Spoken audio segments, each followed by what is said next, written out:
Shalom, selamat pagi semuanya. Apa kabar hari ini? Pasti luar biasa. Nah, kita kembali lagi dalam pembelajaran kita yaitu aku dan sesamaku. Tapi sebelumnya, mari kita berdoa dulu. Kami bersyukur Tuhan kepadamu pada pagi hari ini atas kasih dan penyertaan-Mu yang begitu luar biasa. Terima kasih Tuhan, Tuhan memberikan kami kesempatan untuk belajar bersama-sama. Biarlah pelajaran ini menjadi bekal untuk masa depan kami bisa menjadi saksi-Mu Tuhan dimanapun kami berada. Dalam nama Tuhan Yesus kami berdoa dan mengucap syukur. Haleluya, amin. Nah, hari ini kita akan belajar tentang aku dan sesamaku. Nah, di dalam kita bergaul, kita harus memperhatikan ada beberapa kasih ya. Ada yang disebut kasih storge. Kasih storge itu adalah kasih orang tua kepada anak-anak. Ada kasih phileo, kasih antara sesama teman. Ada juga yang disebut kasih eros. Kasih eros itu adalah kasih yang dijalin antara laki-laki dan perempuan yang sudah dewasa. Kemudian ada yang disebut dengan kasih agape.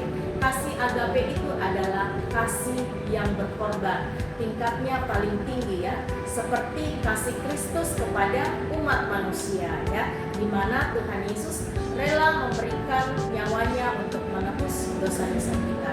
Jadi ada pengorbanan. Nah, kita sebagai manusia adalah makhluk sosial yang tidak bisa hidup sendiri, tapi kita selalu membutuhkan orang lain di dalam kehidupan kita.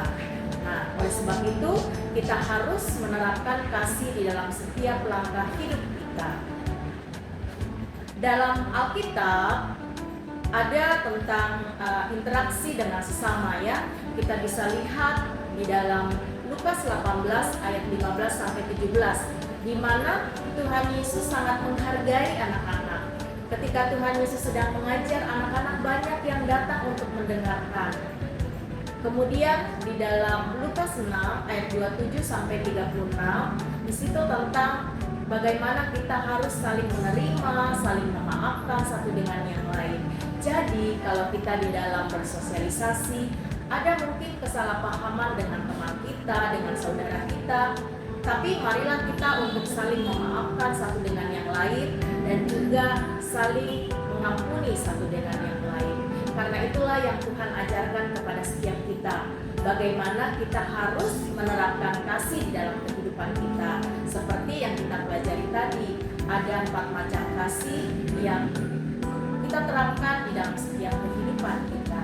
Nah, dalam pembelajaran ini kita bisa menarik kesimpulan bahwa kita sebagai makhluk sosial tidak bisa hidup sendiri, tapi kita selalu membutuhkan orang lain. Nah, di dalam kita bersosialisasi, marilah kita saling membangun satu dengan yang lain, saling melengkapi satu dengan yang lain, saling menolong satu dengan yang lain, dan juga kalau misalnya ada kesalahpahaman, mari kita saling memaafkan satu dengan yang lain dan juga saling mengampuni.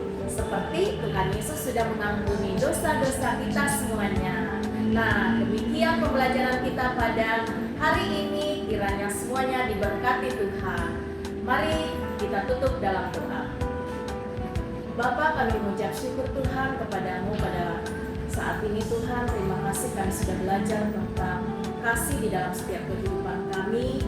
Kiranya Roh Kudus menolong kami, memberikan kami kemampuan untuk selalu menerapkan kasih di dalam setiap langkah kehidupan kami.